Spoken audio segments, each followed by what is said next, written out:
Alright, this is pixelogic.com. You obviously know where this is at, or you wouldn't have ZBrush. But in the download center, under MatCap library, there is a million MatCaps that we can download.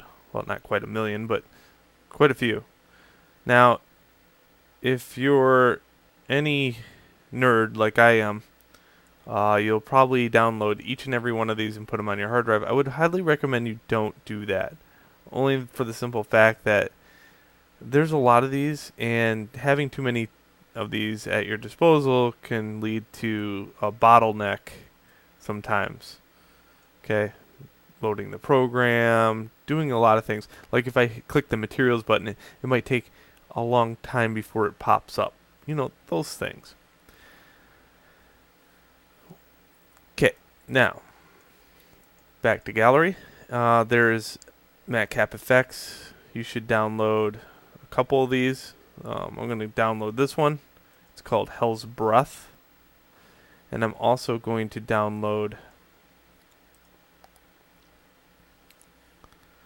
down here MatCap Shiny. And the other one's called Grant Warwick. Okay? So, or Safe. Now, also I'm going to look at stone real quick, because I seen one earlier.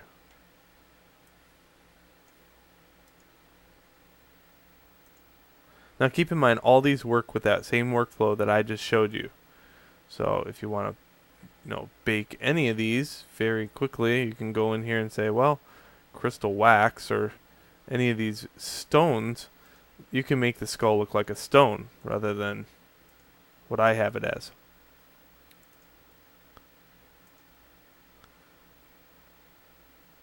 That one's really nice. It's got like a little dot in it, so it gives it a texture. I might download that one too.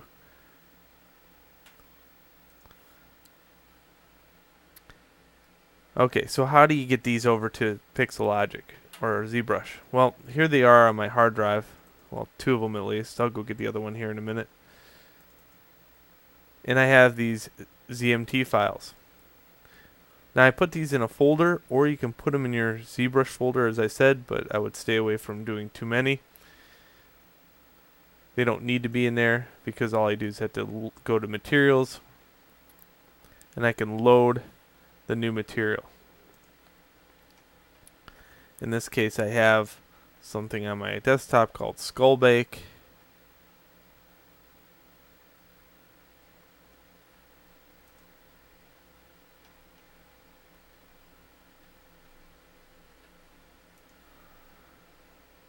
And there's that one.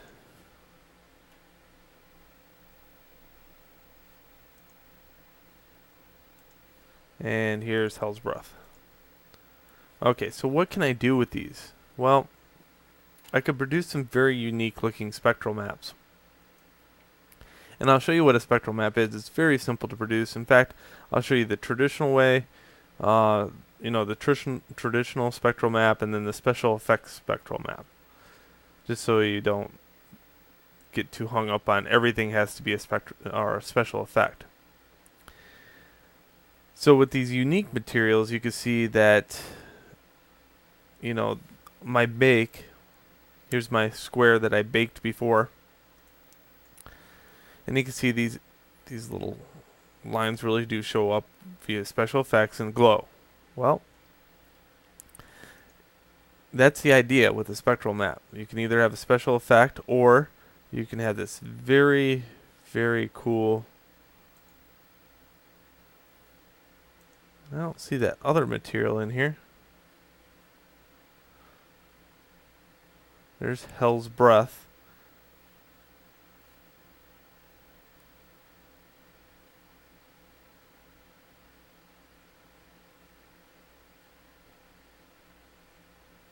Oh, well, I'll show you with this one first. So go back to Hell's Breath. Snap it.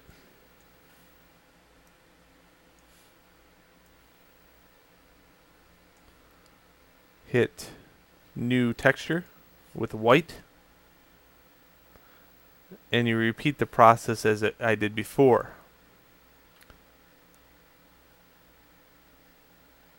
Okay, white will generate a super white bright version of the material. I have this displacement on, and holding shift I snap it, go to projection master, colors shaded, drop now.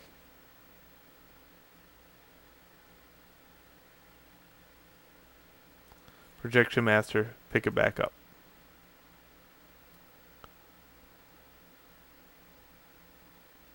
And it looks really dark, but it's not. It's only because it's toppled over twice onto the material. So here is my map. I'm going to clone that. And this one I'm going to flip upside down. So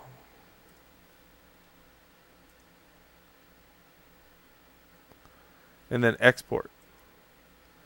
And I'm going to export it right with the other maps just so I can keep tabs on it, and I'm going to follow the same naming convention. That way when I'm in Maya I can port it out real quick. So here I'm looking for the Pixelogic directory, go Z projects, default. I'm looking for skull.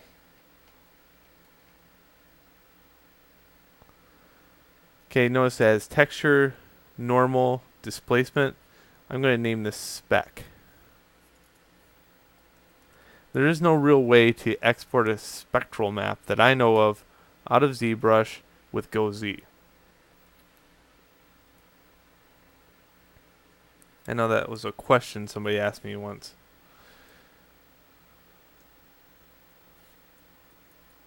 Okay, so Maya. Here I have my window for Hypershade.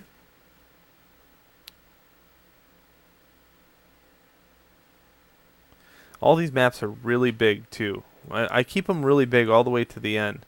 I like having a high res at my disposal because, you know, in the year 2010, you'll never know. You make a map, or you make this thing.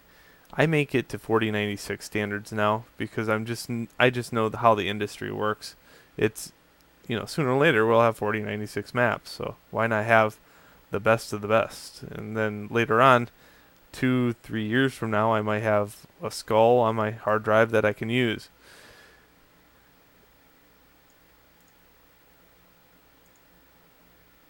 In a couple of years I'll go to what, 80 something, 8068 or something. It's gonna be insane. What a good time we live in. Alright, so here is that spectral map. I'm just gonna drag that over here. Double clicking here will allow me to go to here and double click, and it'll load a real-time preview. Okay, so it works like this. Here's the material that runs the skull. Okay, on it there's 1,000 different channels that we can plug all kinds of crazy maps into. One of these is called spectral color.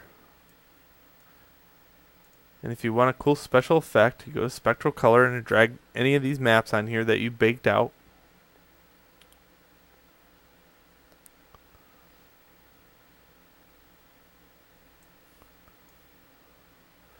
Then I throw a light in the scene.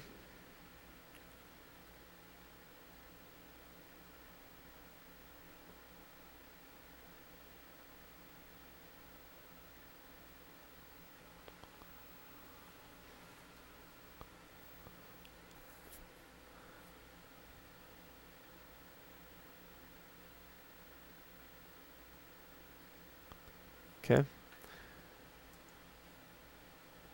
And that light is located under here, so I'll grab that. Here's a way to find the light. If you go to Window, Outliner, you can look for that light. Yeah, I don't think it ever made it, so there we go. So 7 on the keyboard allows you to see what this really does. And you can see now that the skull is shiny only in places like the cracks here are now a red.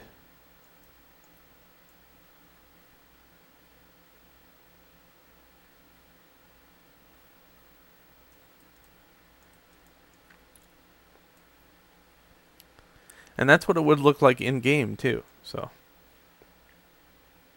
depending on what engine you use.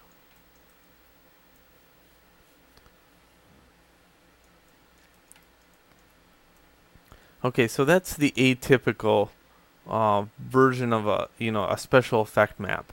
But let's look at the atypical version of a normal specular map that you would see every day.